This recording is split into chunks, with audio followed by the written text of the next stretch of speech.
Di tengah lautan lampu minyak yang menerangi jalan-jalan kota Roma pada akhir abad pertama Masehi, ketika suara kereta kuda dan desisan pedagang mulai meredup dengan datangnya malam, sebuah bayi kecil menangis di dalam sangkar kayu yang ditempatkan di sudut kamar yang hangat.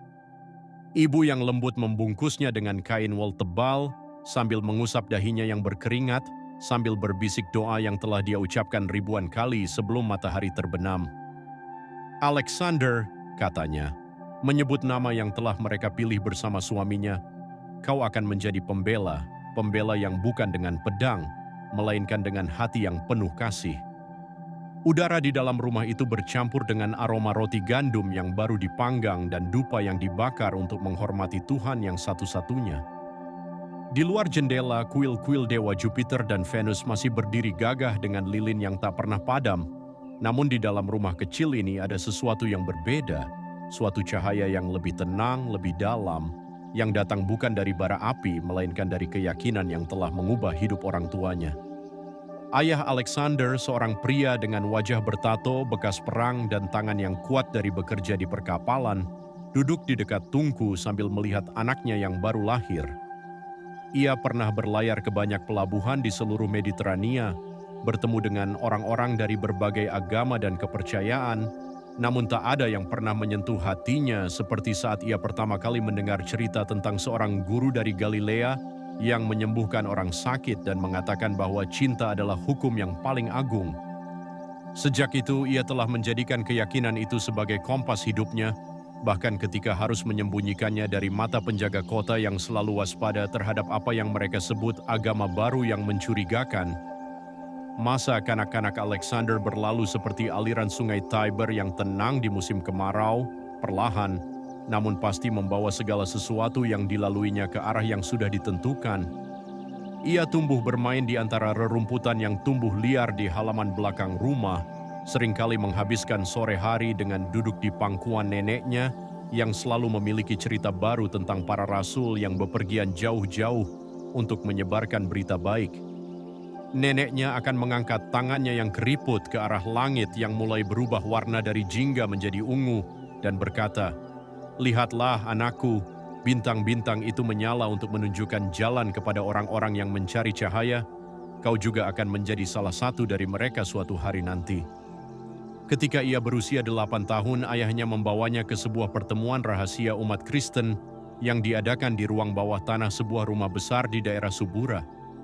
Di sana, di antara kegelapan yang hanya diterangi oleh beberapa lilin kecil, Alexander melihat orang-orang dari segala lapisan masyarakat berkumpul bersama, petani dari pinggiran kota, pedagang kain dari pasar, bahkan seorang prajurit Romawi yang mengenakan baju besinya dengan hati-hati agar tidak menarik perhatian. Mereka berdoa bersama, berbagi roti dan anggur, dan saling menyapa dengan sapaan damai sejahtera yang membuat hati Alexander merasa hangat, seperti berada di dekat tungku pada malam musim dingin. Sejak saat itu ia tahu bahwa hidupnya akan terikat dengan dunia kecil namun penuh makna ini. Ia menghabiskan waktu luangnya untuk belajar dari seorang uskup muda bernama Clement yang tinggal di sebuah kamar kecil di belakang kuil yang sudah ditinggalkan. Clement mengajarkannya membaca dan menulis menggunakan kulit domba yang dilipat rapi, serta menjelaskan makna dari ayat-ayat kitab suci yang seringkali sulit dipahami. Alexander adalah seorang murid yang cerdas dan rajin. Ia tidak hanya menghafal kata-katanya, melainkan juga merenungkannya dalam hati, mencari makna yang lebih dalam yang bisa diterapkan dalam kehidupan sehari-hari. Pada suatu malam ketika ia berusia 11 tahun, hujan turun deras di atas kota Roma, membuat jalan-jalan menjadi genangan lumpur.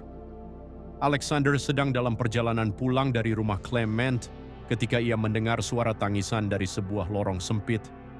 Dia mendekat dengan hati-hati dan menemukan seorang wanita muda yang sedang merawat anaknya yang sakit parah. Tanpa berpikir dua kali, Alexander membawanya ke rumahnya, meminta ibunya untuk membantu merawat anak itu. Selama 3 hari dan 3 malam mereka merawat anak itu dengan ramuan herbal dan doa yang tulus. Ketika akhirnya anak itu sembuh, mata wanita itu penuh dengan air mata rasa syukur. "Kau adalah malaikat yang datang dalam bentuk manusia," katanya kepada Alexander. Namun Alexander hanya menggelengkan kepalanya dengan rendah hati. "Saya hanya melakukan apa yang diajarkan Tuhan kita," jawabnya. Ketika matahari mulai memasuki tahun-tahun ke-12 abad Masehi, Gereja Roma menghadapi masa yang penuh tantangan. Paus Evaristus, yang telah memimpin gereja selama hampir 10 tahun, semakin lemah akibat usia dan penyakit. Di luar tembok kota, Kekaisaran Romawi terus berkembang pesat di bawah pemerintahan Kaisar Trajan. Pasukan mereka menjajah tanah baru, pelabuhan mereka ramai dengan kapal dagang, dan kota Roma sendiri tumbuh menjadi pusat perdagangan dan kekuasaan terbesar di dunia. Namun di tengah kemakmuran itu, umat Kristen masih hidup dalam bayangan ketakutan, tak pernah tahu kapan penjaga kota akan datang untuk menangkap mereka dengan tuduhan mengkhianati negara, hanya karena mereka tidak mau menyembah dewa-dewa pagan. Pada suatu malam yang bulannya sangat terang, ketika suara nyamuk dan jangkrik menjadi satu-satunya teman malam, para pemimpin gereja berkumpul di ruang bawah tanah yang sama tempat Alexander pertama kali melihat pertemuan umat Kristen. Mereka duduk dalam lingkaran di sekitar lilin yang berkilau, wajah-wajah mereka terlihat berat oleh kekhawatiran. Paus Evaristus, yang harus duduk di atas kursi kayu yang dibungkus kain untuk membuatnya lebih nyaman, menghela napas panjang sebelum berbicara. "Waktu saya hampir habis," katanya dengan suara yang lemah namun tetap tegas. "Kita harus memilih seseorang yang akan meneruskan tugas suci ini, seseorang yang kuat namun penuh kasih, bijaksana namun rendah hati, siap menghadapi segala yang akan datang." Suara bisikan muncul di antara mereka. Beberapa menyebut nama uskup yang sudah berpengalaman, yang lain menyebut pemimpin muda yang penuh semangat. Alexander, yang saat itu sudah berusia sekitar 30 tahun dan telah menjadi salah satu pembantu uskup kota, berdiri di sudut ruangan dengan diam, hanya mengikuti pembicaraan dengan penuh perhatian. Ia mengenakan jubah kasar dari kain wol yang warnanya sudah memudar, rambutnya yang coklat kemerahan, diikat dengan tali kulit sederhana, dan wajahnya yang penuh dengan kedalaman yang jarang ditemukan pada orang seusianya. "Saya tahu siapa yang harus kita pilih," ujar seorang wanita bernama Priscilla, yang bersama suaminya Aquila telah membantu gereja dengan segala kekuatan mereka selama bertahun-tahun. Ia berdiri dan menatap setiap orang di dalam ruangan dengan mata yang tegas. "Alexander, anak muda yang telah kita lihat tumbuh dari anak kecil yang penuh rasa ingin tahu, menjadi pria yang selalu siap membantu sesama, yang mengerti bahwa kepemimpinan bukan tentang kekuasaan melainkan tentang pelayanan." Ada beberapa suara yang menyetujui, namun juga ada yang ragu. "Dia terlalu muda," katakan salah seorang uskup yang lebih tua.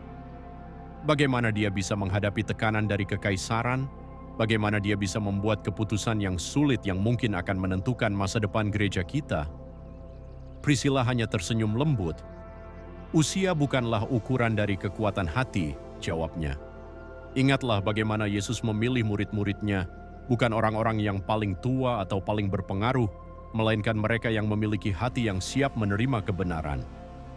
Pembicaraan berlangsung selama berjam-jam, diselingi dengan doa dan renungan yang mendalam. Pada saat matahari mulai menunjukkan sinar pertama di ufuk timur, mereka akhirnya mencapai kesepakatan. Alexander akan menjadi penerus Paus Evaristus, Paus ke-6 dalam sejarah Gereja Katolik.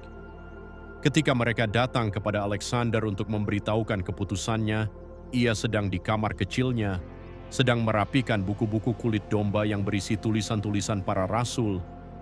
Ia mengangkat kepalanya dengan tatapan yang tenang, seolah sudah menyadari bahwa saat ini akan tiba. "Saya tidak pantas menerima kehormatan ini," katanya dengan rendah hati. "Masih banyak yang harus saya pelajari." "Kita semua selalu belajar, anak muda," ujar Paus Evaristus dengan lembut. "Itulah keindahan dari jalan yang kita tempuh, setiap hari membawa pelajaran baru tentang cinta dan pengorbanan." Pada hari yang dipilih dengan cermat, ketika bulan berada di posisi yang dianggap baik oleh para pemimpin gereja dan angin bertiup lembut dari arah laut, upacara penobatan dilakukan di ruang bawah tanah yang sama tempat mereka berkumpul untuk memilihnya. Alexander berdiri di tengah ruangan di hadapan semua orang yang telah menjadi keluarga baginya selama bertahun-tahun. Uskup yang paling berpengalaman memberikan kepadanya cincin perak yang telah digunakan oleh para paus sebelumnya, menutup bahunya dengan jubah putih yang menjadi tanda jabatan kepemimpinannya. dan meletakkan tangan di atas kepalanya sambil berdoa. "Semoga Tuhan memberimu kekuatan untuk menjadi gembala yang baik bagi umatnya," ujar uskup itu dengan suara yang penuh dengan emosi. "Semoga kamu selalu mengingat bahwa kamu adalah hamba pertama di antara semua hamba." Alexander mengangkat kepalanya, dan di matanya terlihat kilatan yang tidak pernah ada sebelumnya. Kekuatan yang datang bukan dari kekuasaan, melainkan dari keyakinan yang mendalam. "Saya akan menjalankan tugas ini dengan sebaik-baiknya," janjinya dengan suara yang jelas dan tegas. "Saya akan melayani umat dengan cinta, menghadapi bahaya dengan keberanian, dan selalu mencari jalan yang benar, bahkan jika jalan itu gelap dan penuh dengan batu karang." Masa jabatan Alexander sebagai paus dimulai sekitar tahun 108 Masehi, dan segera ia menyadari bahwa tugasnya jauh lebih berat dari yang ia bayangkan. Gereja Roma pada saat itu bukanlah organisasi besar dengan struktur yang jelas, melainkan kumpulan kecil persekutuan yang tersebar di seluruh kota dan sekitarnya, masing-masing dengan cara sendiri dalam menjalankan ibadah dan mengajarkan ajaran Kristen. Salah satu tugas utama Alexander adalah menyatukan mereka menjadi satu tubuh yang utuh tanpa menghilangkan keunikan masing-masing. Pada malam-malam yang panjang ketika ia tidak bisa tidur, Alexander seringkali duduk di kamar kecilnya yang hanya dihiasi dengan sebuah salib kayu dan beberapa buku tua, merenungkan cara terbaik untuk menjalankan tugasnya. Ia akan membuka buku yang berisi catatan tentang ajaran para rasul, membacanya dengan suara lembut hingga kata-katanya menyatu dengan suara angin yang bertiup melalui celah-celah jendela. Ia tahu bahwa ia tidak bisa memaksakan kehendaknya kepada umat. Ia harus menangkap hati mereka dengan kasih sayang dan hikmah. Salah satu hal pertama yang ia lakukan adalah memperkenalkan perubahan kecil, namun bermakna dalam cara gereja menjalankan ibadah. Menurut cerita yang diteruskan dari mulut ke mulut dan kemudian dicatat dalam naskah-naskah kuno, Alexander merasa bahwa bagian dari perayaan Ekaristi yang menceritakan tentang perjamuan terakhir perlu diperkuat agar umat lebih memahami makna yang dalam dari apa yang mereka lakukan.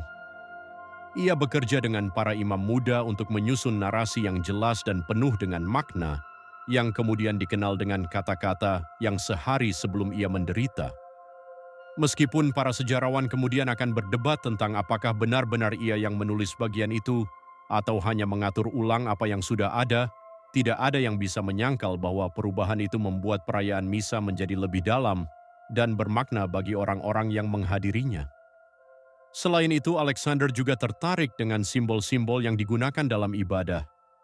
Ia memperhatikan bahwa banyak orang yang baru masuk agama Kristen kesulitan memahami ajaran yang abstrak, jadi ia merasa bahwa menggunakan simbol yang bisa dilihat dan diraba akan membantu mereka lebih mudah memahami kebenaran iman. Ia memperkenalkan praktik mencampur anggur dengan sedikit air dalam perayaan Ekaristi, air sebagai lambang kehidupan dan membersihkan, anggur sebagai lambang darah Kristus yang menyelamatkan. Ia juga mengajarkan bahwa rumah-rumah umat Kristen harus diberkati dengan air suci yang dicampur dengan garam, garam sebagai lambang kebenaran yang melindungi dari pengaruh jahat, air sebagai lambang Roh Kudus yang membersihkan hati. Namun, tidak semua orang menyukai perubahan yang ia lakukan. Ada kelompok kecil yang merasa bahwa tradisi lama tidak boleh diubah sama sekali, bahwa apa yang dilakukan oleh para rasul harus diikuti dengan tepat tanpa ada sedikit pun perubahan. Pada suatu malam ketika Alexander sedang dalam perjalanan pulang dari mengunjungi keluarga Kristen yang tinggal di pinggiran kota, 3 orang pria menghalangi jalannya di sebuah lorong yang sunyi. "Kau sedang merusak ajaran yang suci," teriak salah satu dari mereka dengan wajah yang memerah karena kemarahan. "Kau tidak punya hak untuk mengubah apa yang telah ditentukan oleh para rasul." Alexander berhenti dan menatap mereka dengan tatapan yang tenang dan penuh dengan kasih sayang. Ia tidak menunjukkan tanda-tanda takut atau marah, hanya berdiri dengan tenang seperti pohon yang kokoh menghadapi badai. "Saudara-saudaraku," katanya dengan suara yang lembut namun jelas terdengar di lorong yang sunyi, "apa yang saya lakukan bukanlah untuk merusak, melainkan untuk menjaga agar ajaran kita tetap hidup dan relevan bagi setiap generasi. Para rasul sendiri mengajarkan kita untuk menjadi cerdas seperti ular dan lembut seperti merpati.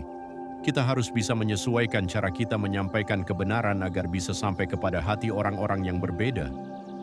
Ia kemudian mulai bercerita tentang bagaimana Yesus sendiri sering menggunakan perumpamaan yang sesuai dengan kehidupan orang-orang pada zamannya, menggunakan contoh tentang petani, nelayan, dan pedagang, karena itu adalah dunia yang mereka ketahui. Mengapa kita tidak boleh melakukan hal yang sama? Tanyanya. Mengapa kita tidak boleh menggunakan cara yang bisa dimengerti oleh orang-orang di zamannya agar mereka bisa menerima cinta Tuhan? Kata-katanya seperti air yang menghilangkan bara api kemarahan di hati para pria itu. Setelah beberapa saat diam, salah satu dari mereka mengangguk perlahan. "Kita tidak pernah berpikir seperti itu," katanya dengan suara yang lebih lembut. "Kita hanya takut kehilangan apa yang membuat kita menjadi Kristen." "Kita tidak akan kehilangan apa-apa yang benar-benar penting," jawab Alexander dengan senyuman hangat. "Yang penting adalah cinta kita kepada Tuhan dan sesama. Semua yang lain adalah cara kita menyatakan cinta itu." Sejak saat itu, para pria itu menjadi pendukung setia Alexander, dan mereka bekerja bersama untuk membantu menyebarkan ajaran Kristen dengan cara yang lebih efektif. Selama masa kepemimpinannya, Alexander juga menghadapi tekanan dari pihak kekaisaran.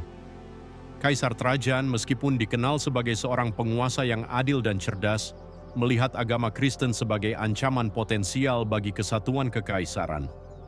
Ia tidak memerintahkan penindasan besar-besaran, namun ia mengizinkan pejabat lokal untuk menangkap dan menghukum orang-orang yang dianggap sebagai pengganggu ketertiban umum. Pada suatu kesempatan, seorang prajurit Romawi bernama Quirinus yang bertugas sebagai penjaga penjara di kota Roma ditugaskan untuk menjaga seorang Kristen yang ditangkap karena menolak menyembah dewa Roma. Namun ketika ia bertemu dengan orang itu dan mendengar cerita tentang cinta dan pengorbanan Kristus, hatinya mulai bergeser. Ia kemudian mencari tahu tentang gereja dan akhirnya bertemu dengan Alexander sendiri. Mereka bertemu di malam hari di sebuah tempat yang tersembunyi di balik sebuah taman yang rindang. Alexander datang dengan berpakaian sederhana agar tidak menarik perhatian, dan mereka duduk di bawah pohon zaitun yang besar sambil berbicara tentang kehidupan dan keyakinan. Quirinus mengakui bahwa ia telah merasa tidak puas dengan agama pagan yang hanya mengajarkan tentang kekuasaan dan kemegahan. Ia mencari sesuatu yang lebih dalam, sesuatu yang bisa memberikan makna bagi hidupnya. "Kita semua mencari hal yang sama, saudara," ujar Alexander dengan lembut, sambil melihat ke arah bulan yang mulai muncul di antara dedaunan pohon. "Kita mencari cinta yang sejati, kedamaian yang abadi, dan makna yang lebih dalam dari sekadar makan, tidur, dan bekerja. Inilah yang diberikan oleh Kristus, tidak dengan kekuasaan atau kekayaan, melainkan dengan kasih yang mengorbankan diri." Quirinus terdiam sejenak, merenungkan kata-kata itu. Kemudian ia mengangkat kepalanya dengan tatapan yang tegas. "Saya ingin memeluk agama ini," katanya dengan suara yang penuh tekad. "Tetapi saya takut akan apa yang akan terjadi pada saya dan putri saya, Balbina. Jika kekaisaran mengetahui hal ini, mereka akan mengambil semua yang saya miliki, bahkan mungkin nyawa saya." Alexander menepuk bahu Quirinus dengan lembut. "Saya mengerti rasa takutmu," jawabnya. "Banyak dari kita telah kehilangan rumah, keluarga, bahkan nyawa karena keyakinan kita. Tetapi ingatlah, bahkan ketika tubuh kita berada dalam kegelapan, hati kita bisa tetap bersinar dengan cahaya Tuhan. Dan kita tidak sendirian, gereja adalah keluarga kita dan kita akan selalu saling mendukung." Beberapa hari kemudian, Alexander secara rahasia membaptiskan Quirinus dan putrinya Balbina di sebuah kolam kecil yang terletak di tengah hutan yang lebat di luar kota. Air yang dingin menyiram tubuh mereka, namun hati mereka terasa hangat, seperti terkena sinar matahari musim semi. Setelah itu mereka berdoa bersama, memohon agar Tuhan memberikan kekuatan kepada mereka untuk menghadapi segala yang akan datang. Sejak saat itu, Quirinus dan Balbina menjadi anggota aktif gereja, membantu menyembunyikan umat yang sedang dikejar dan memberikan makanan serta tempat berlindung bagi mereka yang membutuhkan. Ada juga sebuah cerita yang selalu diceritakan oleh orang tua kepada anak-anak mereka pada malam-malam yang tenang di sekitar Tungku, cerita tentang penglihatan yang dialami oleh Alexander. Pada suatu malam ketika ia sedang berdoa dengan sangat dalam, kamar kecilnya tiba-tiba menjadi terang seperti siang hari. Di depannya muncul sosok bayi kecil yang mengenakan kain putih yang bersinar dengan wajah yang penuh dengan kasih sayang. Alexander merasa takjub dan sedikit takut, namun ia tidak bisa bergerak dari tempatnya. "Jangan takut, Alexander," suara bayi itu lembut seperti gemerisik dedaunan. "Aku datang untuk memberitahumu bahwa pekerjaanmu tidak sia-sia. Meskipun jalan yang kamu tempuh penuh dengan rintangan, aku akan selalu bersama kamu dan membimbingmu melalui kegelapan." Kemudian bayi itu mengangkat tangannya yang kecil dan secercah cahaya menyala di ujung jarinya. Cahaya itu menyebar ke seluruh kamar dan Alexander merasakan kedamaian yang luar biasa memenuhi hatinya. Sebuah kedamaian yang lebih dalam dari apa yang pernah ia rasakan sebelumnya. Ketika penglihatan itu hilang dan kamar kembali gelap kecuali untuk nyala lilin yang terus menyala, Alexander merasa seperti telah diberikan kekuatan baru. Ia tahu bahwa ia tidak sendirian dalam perjuangannya dan itu memberinya keberanian untuk terus maju. Seiring berjalannya tahun, nama Alexander semakin dikenal tidak hanya di Roma tetapi juga di kota-kota sekitarnya. Banyak orang yang datang dari jauh untuk bertemu dengannya, mencari nasihat dan bimbingan. Ia selalu menerima mereka dengan senang hati, baik itu orang kaya maupun orang miskin, bangsawan maupun budak. Ia percaya bahwa semua orang sama di mata Tuhan, dan ia memperlakukannya dengan rasa hormat dan kasih sayang yang sama. Pada suatu kesempatan, seorang pedagang kaya dari kota Alexandria datang mengunjunginya dengan membawa banyak hadiah mahal. Ia ingin Alexander memberikan izin agar ia bisa membangun kuil besar untuk gereja di kota tersebut, dengan syarat bahwa namanya akan selalu disebutkan dalam doa-doa gereja. Namun Alexander dengan lembut menolaknya. "Kebaikan tidak perlu diumbar atau diberi label nama," katanya kepada pedagang itu. "Ketika kita melakukan sesuatu untuk Tuhan dan sesama, kita tidak harus mencari pujian dari orang lain. Balasan sejati kita ada di surga, di mana Tuhan melihat setiap tindakan baik yang kita lakukan dengan hati yang tulus." Meskipun menolak hadiah mahal itu, Alexander menerima sumbangan yang lebih sederhana dari pedagang itu, bahan makanan dan kain yang digunakan untuk membantu orang-orang miskin di Roma. Ia berkata bahwa ini adalah bentuk sumbangan yang jauh lebih berharga, karena ia menyentuh langsung kehidupan mereka yang paling membutuhkan. Pada tahun ketiga masa pemerintahan Kaisar Hadrian, sekitar tahun 118 Masehi, kesehatan Alexander mulai menurun. Ia telah bekerja tanpa henti selama hampir 10 tahun, dan tubuhnya akhirnya tidak mampu lagi menahan beban kerja yang berat. Pada malam hari yang dingin dan berawan, ketika angin mulai bertiup kencang dan membawa kabut tebal ke atas kota Roma, ia merasa bahwa waktunya telah tiba. Ia memanggil beberapa orang yang paling dekat dengannya, Quirinus, Balbina, dan beberapa uskup muda yang telah ia latih selama bertahun-tahun. Mereka berkumpul di kamar kecilnya di mana aroma dupa dan obat herbal bercampur dalam udara. Alexander berbaring di atas tempat tidur yang sederhana, tubuhnya kurus dan lemah, namun matanya masih bersinar dengan cahaya yang tidak pernah padam. "Waktu saya di dunia ini hampir selesai," katanya dengan suara yang lemah namun jelas. "Tetapi jangan bersedih, karena saya hanya akan pergi ke tempat yang lebih baik, di mana tidak ada sakit, kesedihan, atau perang. Saya akan menyaksikan kebesaran Tuhan dan bertemu dengan para rasul dan martir yang telah datang sebelum saya." Ia kemudian memegang tangan masing-masing dari mereka, memberikan nasihat terakhir yang penuh dengan hikmah. Kepada Quirinus ia berkata, "Jaga baik-baik umat ini seperti seorang ayah menjaga anak-anaknya. Ingatlah bahwa kepemimpinan adalah tentang pelayanan, bukan tentang kekuasaan." Kepada Balbina ia berkata, "Teruslah menyebarkan cinta dan kebaikan seperti yang telah kamu lakukan. Wanita memiliki peran yang sangat penting dalam gereja. Jangan pernah biarkan orang lain mengatakan sebaliknya." Dan kepada para uskup muda ia berkata, "Pelajari dengan baik ajaran kita, tapi jangan jadikan itu sebagai rantai yang mengikatmu. Jadikanlah sebagai sayap yang membawamu untuk terbang lebih tinggi dalam cinta kepada Tuhan." Ketika matahari mulai menunjukkan sinar pertama di ufuk timur, Alexander mengangkat kepalanya dengan kekuatan terakhir yang ia miliki. Ia melihat ke arah jendela yang sedikit terbuka, di mana sinar matahari mulai menerobos kabut pagi. "Lihatlah," katanya dengan suara yang sedikit lebih kuat. "Cahaya datang lagi. Begitu juga dengan kehidupan kita, meskipun malam tampaknya sangat panjang, matahari akan selalu terbit kembali."